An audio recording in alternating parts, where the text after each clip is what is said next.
శ్రీ గురుభ్యో నమః. నా ఛానల్ని సబ్స్క్రైబ్ చేయకుండా ఉంటే సబ్స్క్రైబ్ చేసుకోండి. వీడియో నచ్చితే లైక్ చేయండి, షేర్ చేయండి, మీ కామెంట్స్ పెట్టండి. ఈరోజు ఎవరికైనా జాతకంలో కుజుడు ఏ విధంగా యోగిస్తాడు, కుజుడి వల్ల కోటీశ్వరులు ఎలా అవుతారు, అత్యధిక ధనవంతులు ఎలా అవుతారు అనేది ఈరోజు తెలుసుకుందాం. ఏ స్థానాల్లో కుజుడుంటే అద్భుతమైన యోగాన్ని ఇస్తారనేది ఈరోజు తెలుసుకుందాం.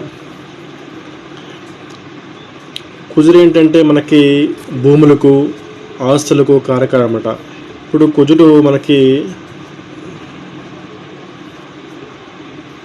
మకరంలో ఉచ్చ పొందుతారు అన్నమాట. ఉచ్చ స్థానం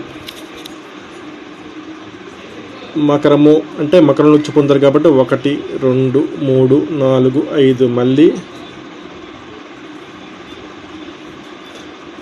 5, 6, 7, 8, 9 అంటే చూడండి, కుజుడు ఉచ్చ స్థానం ఏంటి?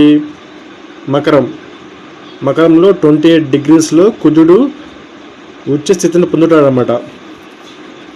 ఇప్పుడు మకరంలో ఉన్న కుజుడు అందరికి కూడా యోగించరు. ఎందుకంటే 28 డిగ్రీస్ అటు కానీ ఇటు డిగ్రీలు కానీ, 28 డిగ్రీస్ అంటే 30 డిగ్రీస్ కానీ 27 డిగ్రీస్ కానీ ఉంటే కుజుడు బాగా యోగిస్తాడు.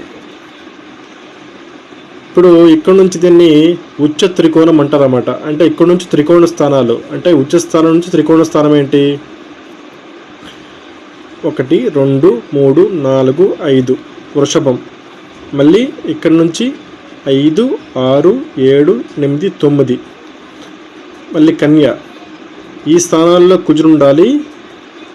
ఇలా ఉంటే ఆ కుజు దశ కానీ అంతర్దశ కానీ వస్తే అద్భుతంగా యోగిస్తారు. అంటే వాళ్ళు రియల్ ఎస్టేట్ బిజినెస్ చేసినా, ఎటువంటి భూమికి సంబంధించి ఎటువంటి వ్యాపారాలు చేసినా కూడా అద్భుతంగా భూముల ద్వారా కోటీశ్వరులు అవుతారు. ఖచ్చితంగా 100% రిజల్ట్ వస్తుంది. ఇంకేంటంటే ఇంకో సిద్ధాంతం ఏంటంటే కుజుడు ఒక్కడే ఉండాలి. ఇంకా వేరే గ్రహాలతో కలిస్తే ఫలితాలు వేరే విధంగా ఉంటాయి. కుజుడు ఒక్కడే ఈ స్థానాల్లో ఉండాలన్నమాట. ఇలా ఉంటే అద్భుతమైన ధనయోగం ఇది భూముల ద్వారా వస్తుందన్నమాట.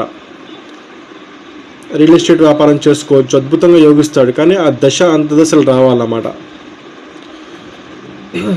ఇంకా నెక్స్ట్ టాపిక్తో, మంచి టాపిక్తో నెక్స్ట్ వీడియో కలుద్దాం. స్వస్తి.